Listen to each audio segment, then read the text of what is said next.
முதலமைச்சர் விஜய் மற்றும் சங்கீதாவோட விவாகரத்து மனு இன்னைக்கு விசாரணைக்கு வர இருக்க நிலையில முன்னாடி விஜய் சங்கீதா கிட்ட குடும்பத்தினர் பேச்சுவார்த்தை நடத்தி இருக்கிறதால மறுபடியும் 2 பேரும் ஒன்னு சேர்றதுக்கான வாய்ப்பு இருக்கு, 2 பேரும் யோசிக்கிறதா சொல்லியிருக்காங்க அப்படின்னு சொல்லிட்டு சில நியூஸ் எல்லாமே சோசியல் மீடியால வைரல் ஆயிட்டு இருந்துச்சு. அதை தொடர்ந்து இன்னைக்கு இந்த வழக்கு புதிய நீதிபதியான சுஜாதா முன்னாடி விசாரணைக்கு வந்திருக்கு. அப்போ விஜய் தரப்புலையும் சங்கீதா தரப்புலையும் வழக்கறிஞர்கள் மட்டுமே தான் ஆஜராயிருக்காங்க. அப்போ வழக்கு விசாரிக்க ஆரம்பிச்ச நீதிபதி இந்த வழக்கை முழுமையா விசாரிக்கணும், அதனால ஏற்கனவே தாக்கல் செய்யப்பட்ட விவரங்களை அதிகாரப்பூர்வமா என்னோட மெயில் ஐடிக்கு அனுப்பணும் அப்படின்னு 2 தரப்புக்கும் உத்தரவிட்டிருக்காங்க. மேலும் அதோட ஒரு காப்பியை நீதிமன்றத்துக்கு அனுப்பணும் அப்படின்னு கேட்டிருக்காங்க. அதுக்கப்புறமா இந்த வழக்கை சமரச தீர்வு மையத்துக்கு அனுப்பணும் அப்படின்றத நீதிபதி தெரிவிச்சிருக்காங்க. மேலும் 2 பேரோட காணொலி காட்சி மூலமா ஆஜராகிறது குறித்து முடிவெடுக்கிறதா சொல்லியிருக்காங்க. மேலும் இந்த வழக்குல சங்கீதா தரப்பு வழக்கறிஞர் முக்கியமான ஆவணத்தை இன்னும் முறைப்படியா சமர்ப்பிக்கல, நீதிமன்றத்துல சமர்ப்பிக்கணும், அதனால அனுமதி கடிதமே இல்லாம எப்படி வாதாட முடியும் அப்படின்ற சட்ட விதிகள் படி நீதிபதி கேள்வி எழுப்பியிருக்காங்க. அதனால இந்த வழக்கை தற்போதைக்கு ஆகஸ்ட் 7 ஒத்தி வைக்கிறதா சொல்லியிருக்காங்க.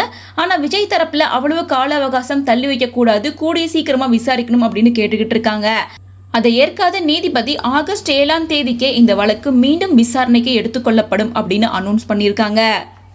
அது மட்டும் இல்லாமல் இவங்க 2 பேரும் வீடியோ காலில் அட்டன் பண்ணக்கூடாது அப்படின்னும் 2 பேரும் நேரில் தான் ஆஜராகணும் அப்படின்னு சொல்லி தான் இந்த வழக்கை ஆகஸ்ட் 7 ஒத்தி வச்சிருக்காங்க.